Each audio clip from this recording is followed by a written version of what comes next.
বায়ুমণ্ডলের স্তরবিন্যাস নিয়ে আমরা এর আগের ভিডিওটিতে এই চিত্রগুলি নিয়ে আলোচনা করেছিলাম। তো আমাদের আজকের এই সেকেন্ড পার্টের যে ভিডিওটি, সেই সেকেন্ড পার্টের ভিডিওটিতে আমাদের যে এই উচ্চতার তারতম্যের সাথে সাথে উষ্ণতার যে পার্থক্য, তার উপর ভিত্তি করে যে স্তরবিন্যাস, সেই স্তরবিন্যাসের যে বৈশিষ্ট্যগুলো, সে বৈশিষ্ট্যগুলো আমরা আজকের এই ভিডিওতে জেনে নেব। তাহলে চলো দেখে নিই পরপর কিছু বৈশিষ্ট্যগুলো। তোমরা এখানে দেখতেই পাচ্ছ, দেখো যে ট্রপোস্ফিয়ার প্রথমের যে স্তর, সেটা ট্রপোস্ফিয়ার। এর বিস্তার আমরা জানি যে ভূপৃষ্ঠ থেকে প্রায় 12 কিলোমিটার ধরা হয়, প্রায় 12 কিলোমিটার পর্যন্ত ধরা হয়, তাই তো? এটা হচ্ছে এর বিস্তার। এবং তার সাথে সাথে এর কয়েকটি বৈশিষ্ট্য, সেটা হচ্ছে এখানে উচ্চতা বৃদ্ধির সাথে সাথে উষ্ণতা হ্রাস পেতে থাকে। এবং এই যে ট্রপোস্ফিয়ারে উচ্চতা বৃদ্ধির সাথে সাথে উষ্ণতা হ্রাস পাওয়ার যে ব্যাপারটি, সেটিকে বলা হয় স্বাভাবিক উষ্ণতা হ্রাসের হার, যেটাকে ইংলিশে বলে নর্মাল ল্যাপস রেট। তাহলে এই যে স্বাভাবিক উষ্ণতা হ্রাসের হার, সেটার যে মাত্রা, সেটা হচ্ছে 6.4 ডিগ্রি সেলসিয়াস পার কিলোমিটার। মানে 1 কিলোমিটারে উষ্ণতা 6.4 ডিগ্রি সেলসিয়াস হারে কমতে থাকে। আর আরেকটা যেটা বলা, সেটা হচ্ছে এই যে ট্রপোস্ফিয়ারে সর্বোচ্চ সীমায় উষ্ণতা কমতে কমতে গিয়ে পৌঁছায় -80 ডিগ্রি সেলসিয়াস। এবং এটিকে ক্ষুব্ধমণ্ডল বলা হয়, কারণ এখানে ঝড়, মেঘ, বৃষ্টিপাত এইগুলোর লক্ষ্য করা যায়। তাই এই যে ট্রপোস্ফিয়ার, একে আমরা ক্ষুব্ধমণ্ডলও বলে থাকি। তারপরে দেখো যে এই ট্রপোস্ফিয়ারে ঘনত্ব সব থেকে বেশি থাকে, বায়ুর যে ঘনত্ব, সেই বায়ুর ঘনত্ব এখানে সব থেকে বেশি থাকে। আর সকল ধূলিকণা ও দূষণকণা এই স্তরেই, ট্রপোস্ফিয়ারের এই স্তরেই অবস্থান করে। তাহলে এই গেল আমাদের ট্রপোস্ফিয়ার। এরপরে চলো দেখে নিই যে ট্রপোস্ফিয়ারের পরে স্ট্র্যাটোস্ফিয়ার। তাহলে এই হচ্ছে স্ট্র্যাটোস্ফিয়ার। এই স্ট্র্যাটোস্ফিয়ারে সেটা হচ্ছে প্রধান বৈশিষ্ট্য, একে শান্ত মণ্ডল বলা হয়। শান্ত মণ্ডল কেন বলা হয়? যে এই স্ট্র্যাটোস্ফিয়ারে কোনো রকম ঝড়, ঝঞ্ঝা, মেঘ, বৃষ্টিপাত এইগুলো হয় না, তাই একে শান্ত মণ্ডল বলা হয়। এর বিস্তার যদি আমরা দেখি, সেটা হচ্ছে 12 কিলোমিটার থেকে প্রায় 50 কিলোমিটার পর্যন্ত এর বিস্তার। 12 কিলোমিটার থেকে প্রায় 50 কিলোমিটার পর্যন্ত এর বিস্তার লক্ষ্য করা যায়।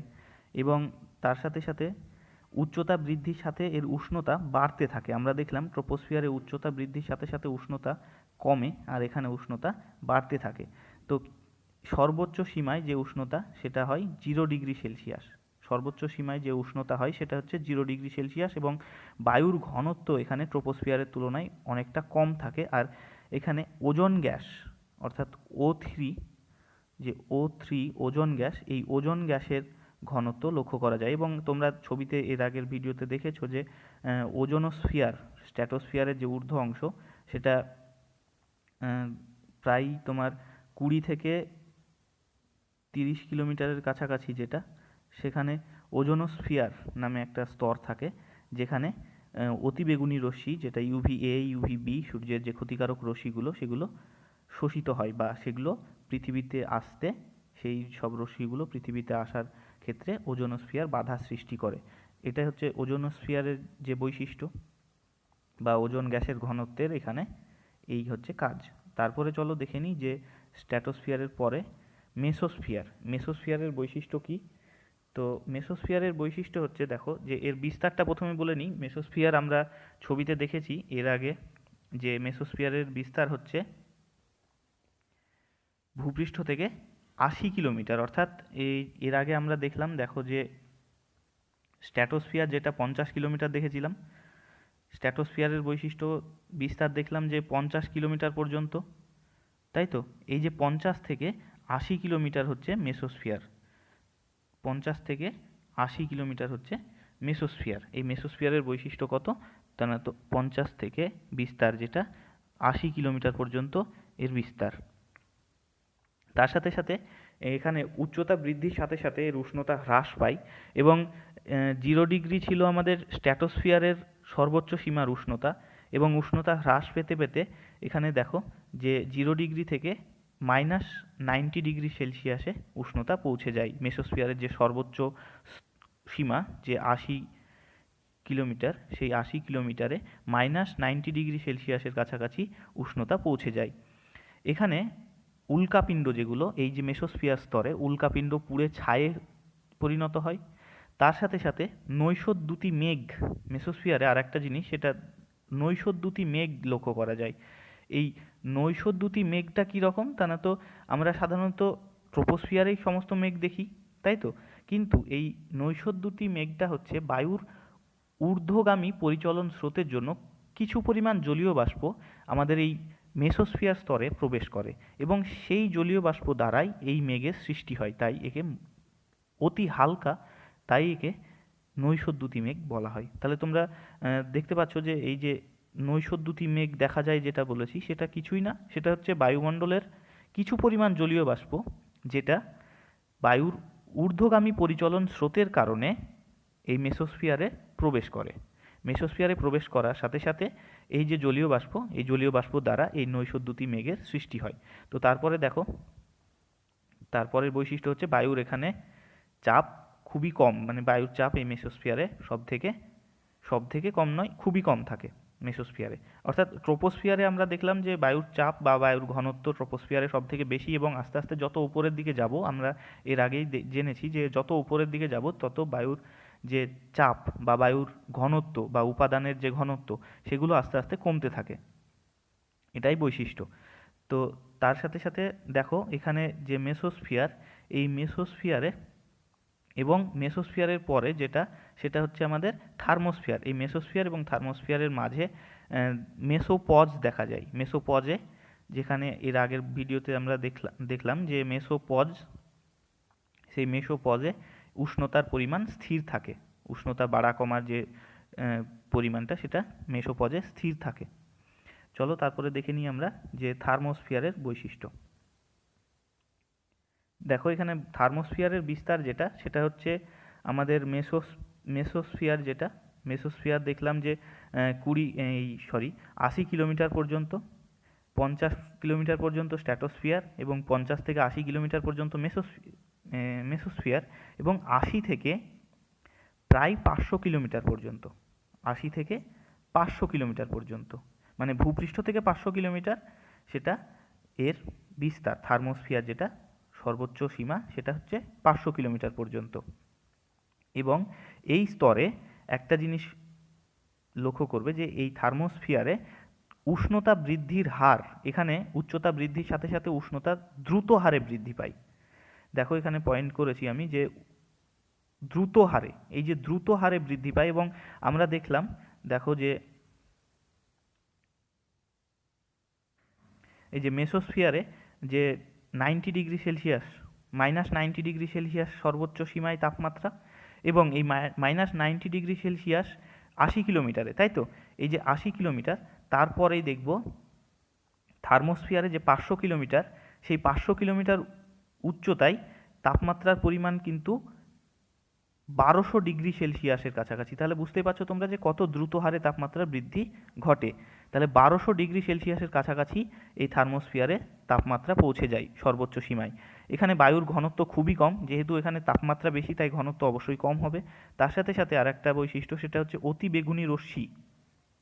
এই থার্মোস্ফিয়ারে অতি বেগুনি রশ্মিও শোষিত হয়, এবং মেরু প্রভা লক্ষ্য করা যায়। থার্মোস্ফিয়ারে যেটা লক্ষ্য করা যায় সেটা হচ্ছে মেরু প্রভা। মেরু প্রভাটা থার্মোস্ফিয়ারে লক্ষ্য করা যায়। এটা হচ্ছে মেরু বৃত্তের, মেরু প্রভাটা কিছুই নয়, মেরু প্রভাটা হচ্ছে মেরু বৃত্তের কাছাকাছি, অর্থাৎ মেরু বৃত্ত আমরা যে অক্ষরেখা ধরি বা মেরু বৃত্ত অঞ্চল, সেই মেরু বৃত্তের কাছাকাছি এই স্তরে রাত্রির বেলায় এক ধরনের আলোকের, অন্ধকার আকাশে এক ধরনের উজ্জ্বল আলোকের বিচ্ছুরণ ঘটে। এই যে উজ্জ্বল আলোকের বিচ্ছুরণ, একে মেরুপ্রভা বলা হয়। এটা সুমেরুতে বলা হয় সুমেরু প্রভা, এবং কুমেরুতে বলা হয় কুমেরু প্রভা। এবং তার পাশাপাশি তোমরা এই থার্মোস্ফিয়ারে আর একটা জিনিস লক্ষ্য করবে, সেটা এখানে লেখা নেই, সেটা হচ্ছে আয়ন। অর্থাৎ এই যে বায়ু, থার্মোস্ফিয়ারের বায়ু সর্বদা আয়নিত অবস্থায় থাকে। আয়নিত অবস্থায় থাকায় এখানে একটা স্তরের সৃষ্টি হয়, সেটা হচ্ছে আয়োনোস্ফিয়ার। আয়োনোস্ফিয়ার নামে একটা স্তরের সৃষ্টি হয় এবং এই স্তরে যে বেতার তরঙ্গগুলো সেগুলো ভূপৃষ্ঠ থেকে সেই স্তরে গিয়ে বাধাপ্রাপ্ত পেয়ে আবার ভূপৃষ্ঠে প্রতিফলিত হয়ে ফিরে আসে। এই যে ফিরে আসা, এর ফলে আমাদের যে যে বেতার তরঙ্গের সাহায্যে আমরা যে যোগাযোগ স্থাপন করতে পারি, এটা এই আয়োনোস্ফিয়ারের ফলেই সম্ভব হয়। এখানে যেহেতু বায়ুগুলো সবসময় আয়নিত অবস্থায় থাকে, তার জন্য এখানে আয়োনস্ফিয়ার নামে একটা স্তরের সৃষ্টি করে এবং যেটা বেতার তরঙ্গকে প্রতিফলিত হতে সাহায্য করে। তাহলে এই গেল আমাদের থার্মোস্ফিয়ার। তারপরে চলো দেখে নিই যে থার্মোস্ফিয়ারের পরে যেটা, সেটা হচ্ছে এক্সোস্ফিয়ার। এই এক্সোস্ফিয়ারে উচ্চতা বৃদ্ধির সাথে সাথে উষ্ণতা এখানেও বৃদ্ধি পায়, তবে থার্মোস্ফিয়ারের মতো অতটা দ্রুত হারে নয়। এখানে কিছুটা পরিমাণ কম হারে উষ্ণতাটা বৃদ্ধি পায়। দেখো এখানে লক্ষ্য করবে। এবং থার্মোস্ফিয়ারের যেটা বিস্তার সেটা বলে নিই। থার্মোস্ফিয়ারের বিস্তার হচ্ছে তোমার 500 থেকে, আমরা দেখলাম যে 500 কিলোমিটার পর্যন্ত মেসোস্ফিয়ার, এই থার্মোস্ফিয়ার, এবং থার্মোস্ফিয়ারের পরে এক্সোস্ফিয়ার যেটা, সেই এক্সোস্ফিয়ারের বিস্তার হচ্ছে 500 থেকে 750 কিলোমিটার পর্যন্ত এক্সোস্ফিয়ারের বিস্তার। তাহলে এই 750 কিলোমিটার যে এক্সোস্ফিয়ারের ঊর্ধ্বসীমা, এই ঊর্ধ্বসীমায় উষ্ণতা যেটা হয় সেটা হচ্ছে প্রায় 1600 ডিগ্রি সেলসিয়াস উষ্ণতা হয়। এবং এই স্তরে হাইড্রোজেন ও হিলিয়াম গ্যাসের প্রাধান্য লক্ষ্য করা যায়। এখানে দেখো হাইড্রোজেন ও হিলিয়াম গ্যাসের প্রাধান্য এই স্তরে বেশি লক্ষ্য করা যায়। আর তার সাথে সাথে এই স্তর যে বায়ুর ঘনত্ব এখানে অত্যন্ত হালকা এবং বায়ুর ঘনত্ব সবসময় কম থাকে এক্সোস্ফিয়ারে। আর আরেকটা জিনিস তোমাদের যেটা, সেটা হচ্ছে দেখো এখানে আমি থার্মোস্ফিয়ারে আর একটা কথা তোমাদের বলতে মনে নেই, সেটা হচ্ছে থার্মোস্ফিয়ারের যে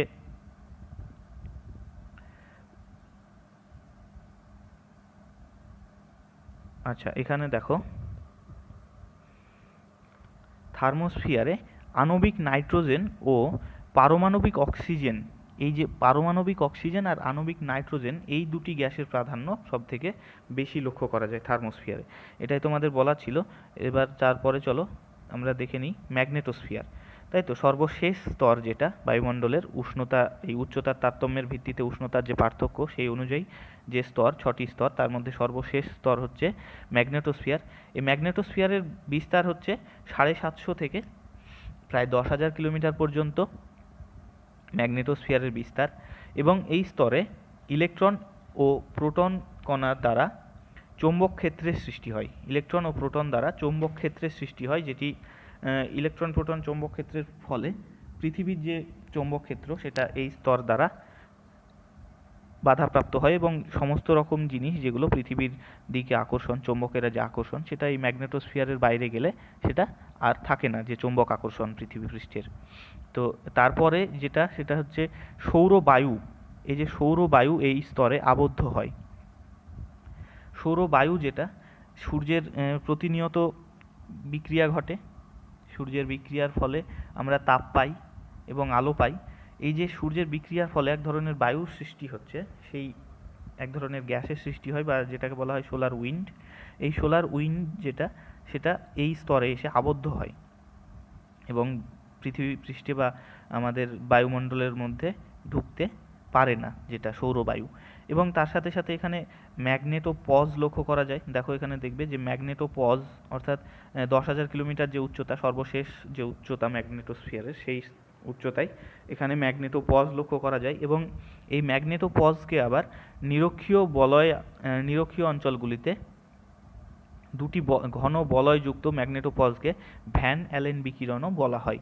এখানে দেখো এই যে ভ্যান অ্যালেন বিকিরণ লিখেছি আমি, ভ্যান অ্যালেন বিকিরণ যেটা, সেটা কিছুই নয়, সেটা হচ্ছে নিরক্ষীয় অঞ্চলে, যেটা 3,000 কিলোমিটার থেকে কখনো কখনো 16,000 কিলোমিটার পর্যন্ত যে উচ্চতা, সেই উচ্চতায় ইলেকট্রন ও প্রোটনের যে আয়নগুলি, এখানে আমরা প্রথমেই দেখলাম যে ইলেকট্রন প্রোটন দ্বারা গঠিত যে চৌম্বক ক্ষেত্র, সেই চৌম্বক ক্ষেত্র সৃষ্টি হচ্ছে এখানে। তার সাথে সাথে এই যে নিরক্ষীয় অঞ্চলে 3,000 থেকে 16,000 কিলোমিটার উচ্চতায় ইলেকট্রন প্রোটনের যে আয়নগুলি, সেই ইলেকট্রন প্রোটনের আয়নগুলি বলয় আকারে অবস্থান করায় দুটি ঘন বলয় সৃষ্টি হচ্ছে। এই যে ইলেকট্রন একটি বলয় এবং প্রোটনের আয়নগুলি দ্বারা দুটি ঘন বলয়ের সৃষ্টি করছে, এবং এই যে ঘন বলয়যুক্ত ম্যাগনেটোপজ, ঘন বলয়যুক্ত এই যে ম্যাগনেটোপজ নিরক্ষীয় অঞ্চলে, সেইটাকেই বলা হয় ভ্যান অ্যালেন বিকিরণ বলয়। ভ্যান অ্যালেন বিকিরণ বলয় এটাকেই বলা হয়।